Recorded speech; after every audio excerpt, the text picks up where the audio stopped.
Transformation of urus into Ram Navami festival. Things were going on in this way, and the fair was gradually increasing in importance till 1912, when a change took place. That year, one devotee, Mr. Krishna Rao Jogeshwar Bhis, the author of Sai Sagun Upasana, came for the fair with Dada Sahib Khapadde of Amravati and was staying on the previous day in the Dixit Wada.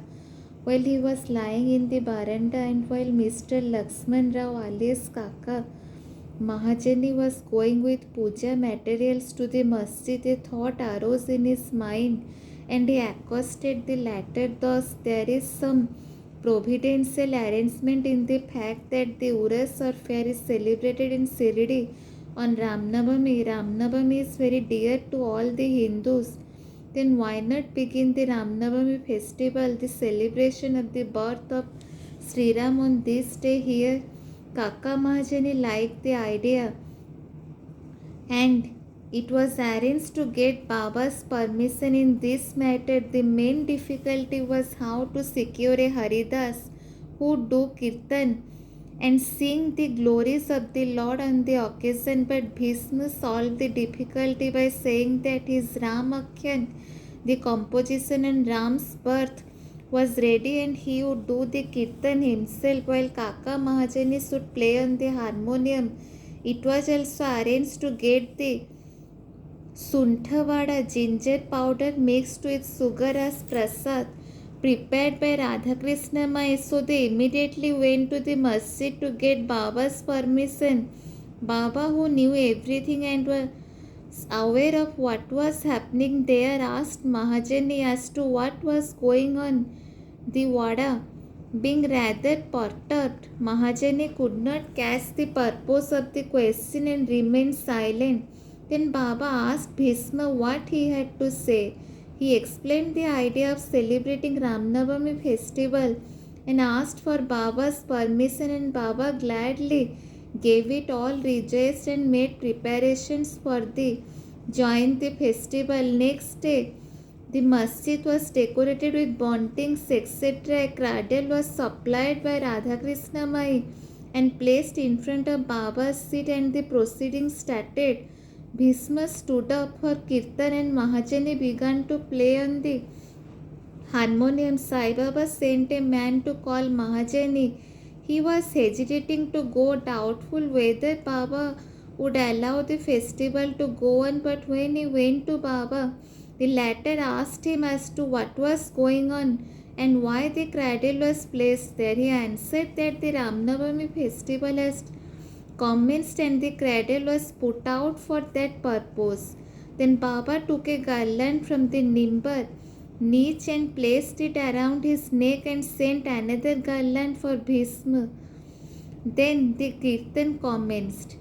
When it came to a close, loud sounds of victory to Ram went up and gulal powder, color powder, was thrown up all around. Amidst band and music, everybody was overjoyed when suddenly a roar was heard. The red powder thrown promiscuously went up and somehow fell into Baba's eyes. Baba got wild and began to scold and abuse loudly.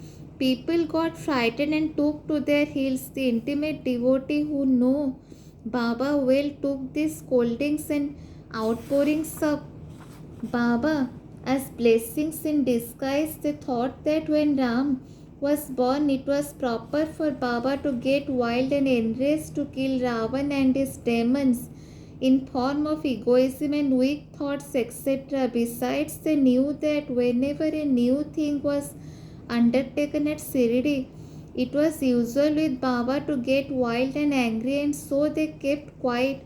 Radhakrishna Mai was rather afraid and thought that Baba might break her cradle, and she asked Mahajani to pull the cradle back. When he went to loosen and unfasten the cradle, Baba went to him and asked him not to remove it.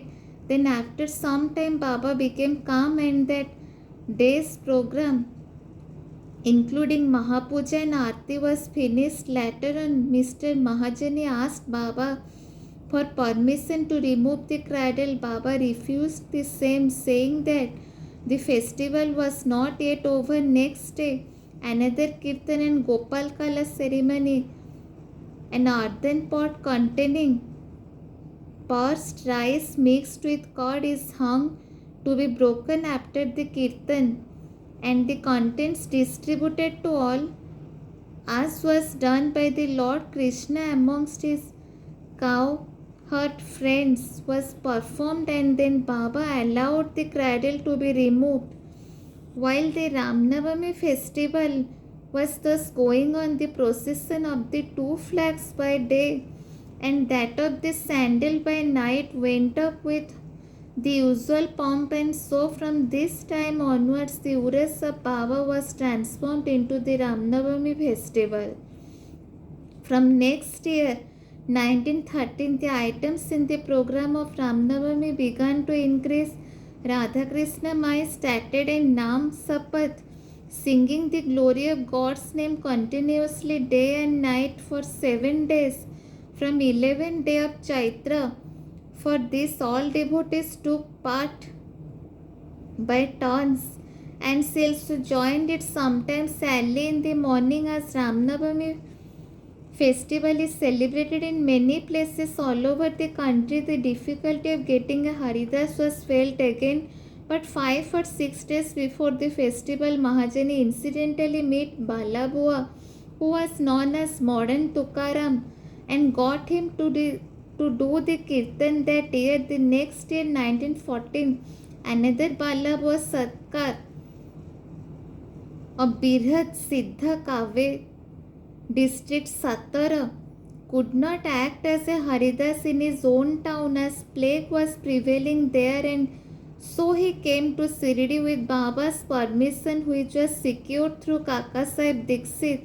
He did the kirtan and was sufficiently recomposed for his labor. The difficulty of getting a new Haridas every year was finally solved from 1914 by Sai Baba, as he entrusted this junction to Daskanu Maharaj permanently, and since that time he has been successful and creditably conducting that function until now.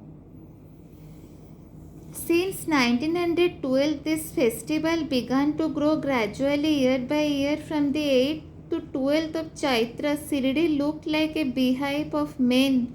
Shops began to increase. Celebrated wrestlers took part in wrestling bouts. Feeding of the poor was done on a grander scale.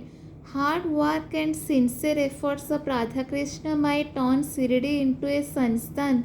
State paraphernalia increased. A beautiful horse, a palkin and a chariot, and many silver items, utensils, pots, buckets, pictures, mirrors, etc. were presented. Elephants were also sent for the procession. Though all this paraphernalia increased enormously, Sai Baba ignored all these things and maintained his simplicity and modesty as before. It is to be noted that both the Hindus and Mohammedans have been working in unison in both the processions during the entire festival, and there has been no confrontation or quarrel between them at all so far. First, about 5,000 to 7,000 people used to gather, but that figure went up to 75,000 in some years. Still, there was no outbreak of any epidemic disease nor any riots sought the name during past so many years. Thank you, Jai Sir.